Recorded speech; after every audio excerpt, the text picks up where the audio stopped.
sini saya akan berusaha untuk menyampaikan beberapa contoh Brahma Vihara. Yang pertama yaitu metta, yaitu cinta kasih. Contoh yang pertama ialah ketika kita bertemu dengan orang yang lebih tua, tentu kita harus menjaga tutur bahasa kita, kemudian sikap kita, bagaimana kita menunjukkan rasa hormat kepada beliau sebagai orang yang lebih tua. Kemudian yang kedua ialah ketika kita berbicara di dalam suatu forum, yang dimana di forum tersebut merupakan banyak dihadiri berbagai kalangan, kemudian mungkin dari berbagai suku, ras, dan agama, di mana kita harus menjaga tutur bahasa kita, bagaimana kita tidak boleh menyinggung perasaan mereka ataupun kita berbicara rasis, kemudian kita menyinggung satu ras, golongan ataupun agama. Kemudian yaitu karuna, kasih sayang.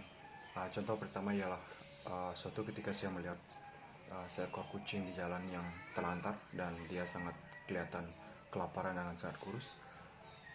Karena dengan rasa kasihan saya sedang membawa makanan, dan kemudian makanan saya bawa saya berikan kepada kucing tersebut. Di sana saya berusaha untuk agar si kucing tersebut bisa makan dan juga kembali ke kondisi yang sehat. Kemudian contoh yang kedua ialah ketika di suatu jalan saya melihat seorang ibu sedang mendorong sepeda motornya.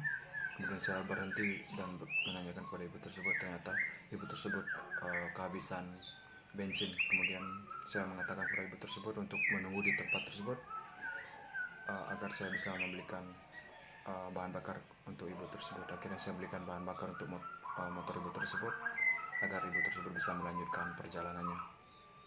Kemudian yang ketiga yaitu mudita, turut bersimpati. Contoh yang pertama ialah ketika saya bertemu dengan kawan lama saya, yaitu kawan pada saat SMA. Saya berjumpa dengan dia,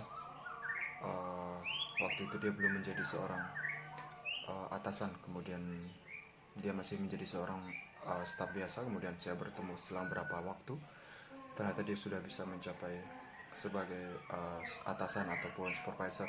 Kemudian di sana saya merasa sangat senang dan sangat bangga memiliki teman bisa memiliki suatu jabatan atasan di suatu perusahaan. Kemudian contoh yang kedua ialah ketika tetangga saya bisa memperbaiki rumahnya yang memang sudah lama, kemudian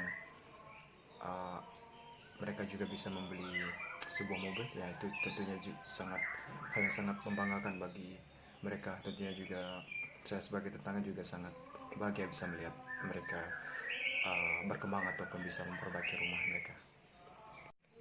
Kemudian yang terakhir adalah UPK atau batin yang seimbang.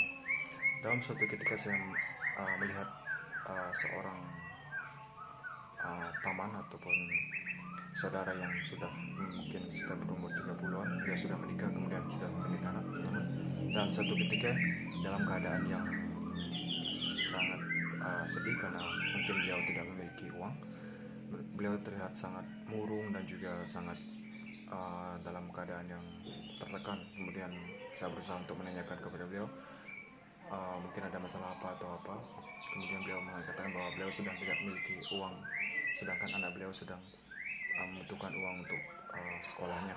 Kemudian saya berusaha untuk menenangkan beliau, kemudian agar beliau tetap tenang dan berusaha untuk mengusahakan bagaimana caranya untuk bisa meminjam uang untuk bisa membantu menyekolahkan anaknya.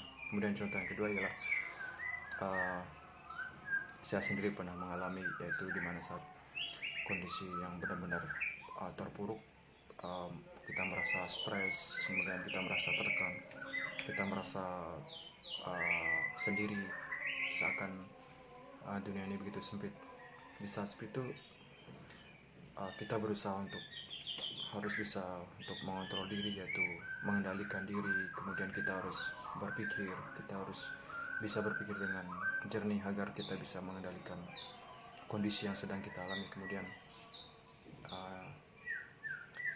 akhirnya saya bisa untuk mengontrol diri dan juga mencari jalan keluar dari permasalahan tersebut. Jadi itu yang bisa saya sampaikan tentang Brahma Vihara. Saya mohon maaf atas mungkin ada penyampaian yang kurang berkenan, dan saya ucapkan terima kasih atas perhatiannya. Namo Buddhaya, Sotihotu.